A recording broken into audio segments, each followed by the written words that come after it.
Movie की शुरुआत में हम एक रिजॉर्ट को देखते हैं जो कि शहर से काफ़ी दूर था। इसके बाद स्मिता नाम की एक औरत को दिखाया जाता है जो कि इसी रिजॉर्ट में आए क्लाइंट के साथ रात भर मज़े करके उठती है। वहीं पर सोनू को दिखाया जाता है जिसका दिमागी संतुलन कुछ ठीक नहीं था और वो ठंडे पानी से बाहर ही नहा रहा था। कुछ देर बाद रिजॉर्ट में रुका क्लाइंट जाने लगता है। यहाँ का मालिक सोनू के हाथों क्लाइंट का सामान गाड़ी में रखवा कर उसे रवाना कर देता है। जाने से पहले क्लाइंट सुमित्रा के साथ किए गए मजे के लिए सोनू को कुछ रुपए देता है। सुमित्रा पूछती है कि उसने कितने रुपए दिए, तो वो सारे रुपए उसके हाथ में रख देता है। यानी सोनू को पैसे गिनने भी नहीं आते थे। वहीं अगले दिन रिजॉर्ट में अरुण और वरुण नाम के दो लड़के आते हैं। जब वो रूम बुक करने के लिए रवि से बात कर रहे होते हैं तो सुमित्रा उन्हें ललचाई हुई नज़रों से देखने लगती है और फिर शाम होने पर ये लोग रवि के पास जाकर उससे पूछने लगते हैं कि क्या रात को उनके लिए वाइन का बंदोबस्त हो सकता है। रवि बोलता है कि उन्हें टेंशन लेने की ज़रूरत नहीं है, यहाँ पर हर चीज़ अवेलेबल हो जाएगी। ये सुनकर अरुण उस लड़की के बारे में पूछने लगता है कि उसका क्या रेट है, तो रवि बताता है कि वो इसी चीज़ के लिए यहाँ रहती है, लेकिन पैसों की बात उसे उसके रूम में जाकर ही करनी होगी। इसके बाद रात को दिखाया जाता है कि अरुण सुमित्रा के रूम में जाता है जहाँ ये दोनों कुछ बातें करके ड्रिंक शेयर करते हैं। यहाँ पर अरुण ड्रग्स साथ लेकर आया था तो वो ड्रग्स लेने लगता है, साथ में सुमित्रा को भी दे देता है। इसके बाद इन दोनों का काम शुरू हो जाता है। काम पूरा होने के बाद अरुण वरुण को भी उसके पास मजे करने के लिए भेजता है।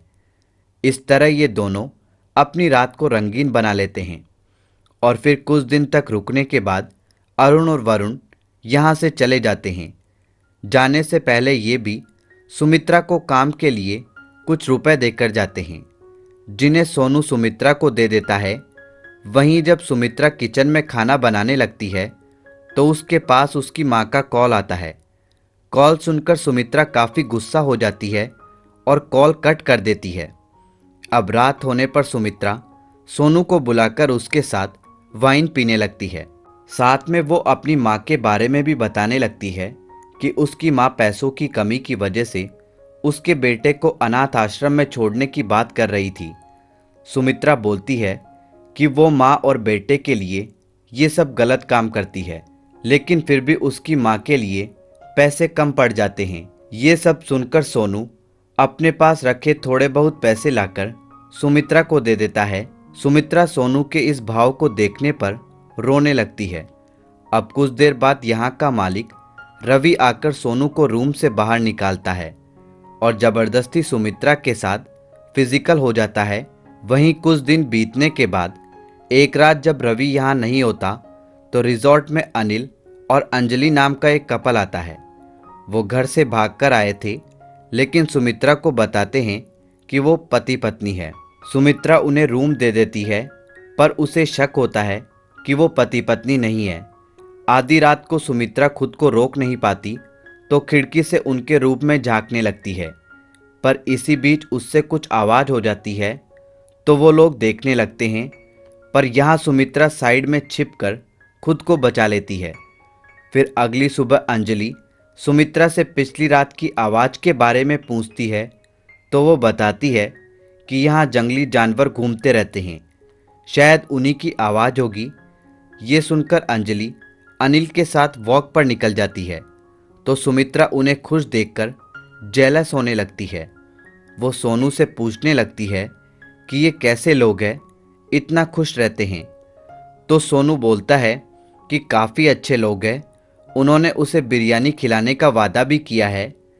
अब रात होने पर सुमित्रा सोनू के साथ वाइन पीने लगती है। इस बार वो उसे कुछ ड्रग्स भी देती है। यहाँ सुमित्रा अनिल और अंजलि के खुश होने से काफ़ी दुखी हो चुकी थी।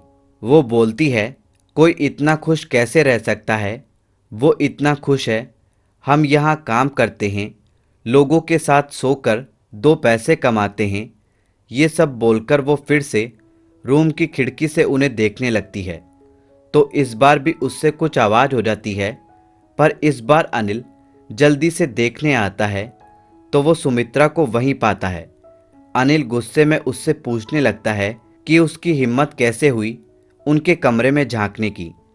तो यहाँ सुमित्रा काफ़ी गुस्सा हो जाती है। गुस्से में वो एक पत्थर लेकर अनिल को यहीं मार डालती है। अब आवाज़ सुनकर अंजलि और सोनू भी आ जाते हैं। अंजलि अनिल को मरे हुए देखती है तो खुद की जान बचाने के लिए रोते हुए यहाँ से भागती है।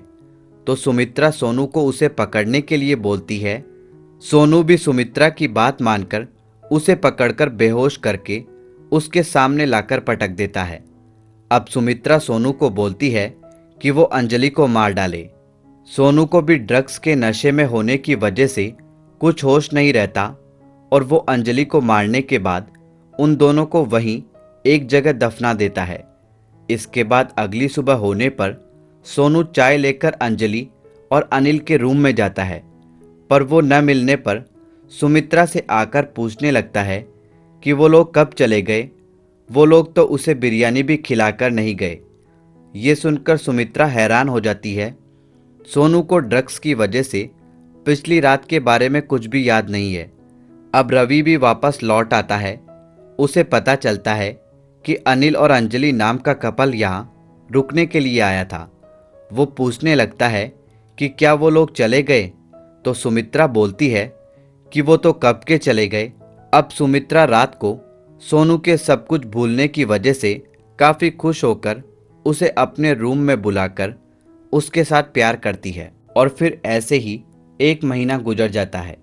एक दिन अहमद नाम का आदमी इनके रिजॉर्ट आकर सोनू को अनिल और अंजलि का फ़ोटो दिखाकर पूछने लगता है। तो सोनू बताता है कि हाँ वो लोग आए थे, लेकिन जाते हुए उसे बिरयानी भी खिलाकर नहीं गए। अहमद यहीं रहकर इन्वेस्टिगेशन करने लगता है। तो सुमित्रा के पूछने पर वो बताता है कि वो एक पुलिस ऑफिसर है जो अपने भाई अनिल की तलाश में यहाँ पर आया है। ये सुनकर सुमित्रा थोड़ा डर जाती है, पर तभी बोलती है कि अगर उसे कभी वाइन पीनी हो तो उसके पास आ सकता है, हम दोनों साथ पिएंगे। इसके बाद रात को अहमद सुमित्रा के पास जाता है। सुमित्रा नहा धोकर उसके साथ प्यार करने के लिए रेडी होती है, पर तभी अहमद उसे रोक देता है और वाइन पीकर अपने रूम में चला जाता है। पर अगली रात अहमद फिर से सुमित्रा के पास जाता है तो वो वहाँ पर अनिल की एक रिंग देखता है। तो उसे काफ़ी अजीब लगता है। अब अहमद को थोड़ा गड़बड़ लगता है तो वो सोनू को वाइन पिलाकर उसे पीटकर उससे सच्चाई उगलवाने की कोशिश करता है। बेचारे सोनू को उसके बारे में कुछ भी याद नहीं था, इसलिए अहमद को कुछ पता नहीं चलता। वहीं जब इस बारे में सुमित्रा को पता चलता है तो वो रवि को कुछ गेस्ट लाने का झूठ बोलकर वहाँ से भेज देती है। अब रात होने पर वो अहमद को अपने रूम में बुलाकर बोलती है कि उसे पता है कि अंजलि और अनिल कहाँ है। ये बोलकर वो एक हैमर मारकर उसे बेहोश कर देती है। इसके बाद वो सोनू को बुलाकर उसे ड्रग्स देती है और जब वो नशे में झूमने लगता है तो वो अहमद को होश में लाती है। अब अहमद को बताती है कि उसने ही अनिल और अंजलि को सोनू की मदद से मार डाला, क्योंकि उससे उनकी खुशी देखी नहीं गई थी। सुमित्रा बोलती है कि उनकी तरह उसे भी सोनू मार डालेगा, क्योंकि ड्रग्स लेने के बाद उसे होश नहीं रहता कि वो क्या कर रहा है। ये बोलकर वो सोनू को हैमर देती है अहमद को मारने के लिए। लेकिन यहाँ सोनू अहमद को मारने की जगह सुमित्रा को ही मार डालता है। उसे मारने के बाद वो अहमद को बोलता है कि डबल पर्सनैलिटी के साथ उसका जीवन अच्छा चल रहा था, लेकिन सुमित्रा ने उससे उस लड़की को मरवाकर गलत काम करवाया।